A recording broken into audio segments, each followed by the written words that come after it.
نصلي ونسلم على رسوله الكريم اما بعد فاعوذ باللہ من الشیطان الرجیم بسم اللہ الرحمن الرحیم الصلاۃ والسلام علیک یا سیدی یا رسول اللہ وعلی آلک و اصحابک یا سیدی یا حبیب اللہ۔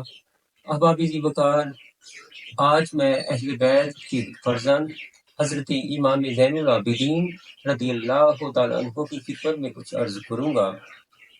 ایک سال ہشام بن عبد المالک بن مروان جو کہ شام کا گورنر تھا حج کے لیے آیا۔ حجر اسود کو جب وہ بوسہ دینے لگا تو رش کی وجہ سے وہ حجر اسود تک نہیں پہنچ سکا۔ وہ ممبر پر بیٹھ کر خطبہ دینے لگا تو ادھر حرم کے صحن میں امام زین العابدین کی آمد ہوئی۔ امام زین العابدین طواف کرتے ہوئے حجر اسود کے قریب آئے تو لوگوں نے ادب کے ساتھ لوگ ادھر ادھر ہو گئے تاکہ امام صاحب امام زین العابدین حجر اسود کو بوسہ دے سکیں۔ لوگوں نے آپ کو بہت زیادہ پروٹوکول دیا ادب کے ساتھ حجر اسود کے آس پاس سے ہٹ کے تاکہ امام زین العابدین اچھے طریقے سے بوسہ دے سکے۔ تو ہشام بن عبد المالک بن مروان کے ساتھی جو شام کے تھے وہ کہنے لگے کہ یہ کون شخص ہے؟ تو ہشام بن عبد المالک نے جھوٹ بولا کہ میں انہیں نہیں جانتا، اس وجہ سے کہ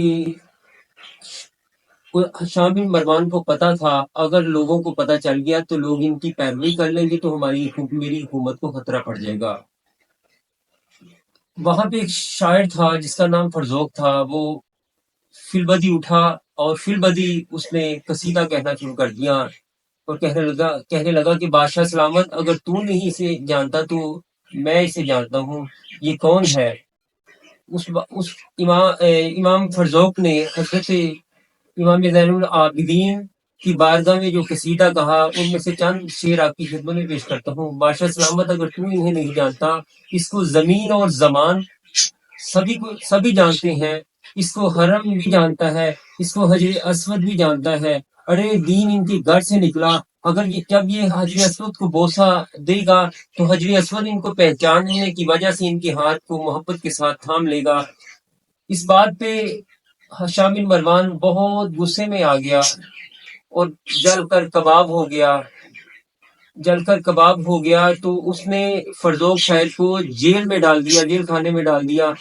جب امام زین العابدین کو اس کی خبر ملی تو امام زین العابدین نے 12,000 درہم اور دینار، بعض لوگوں نے لکھا کہ 12,000 سونے کے سکے فرزوق شاعر کی خدمت میں پیش کیے۔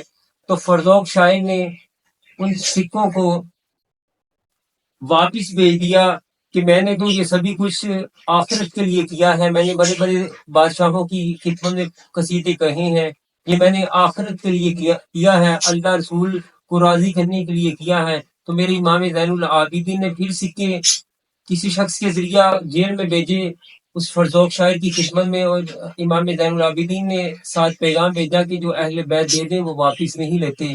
تو پھر فرزوق شاعر نے وہ سکے 12,000 درہم اور دینار رکھ لیے۔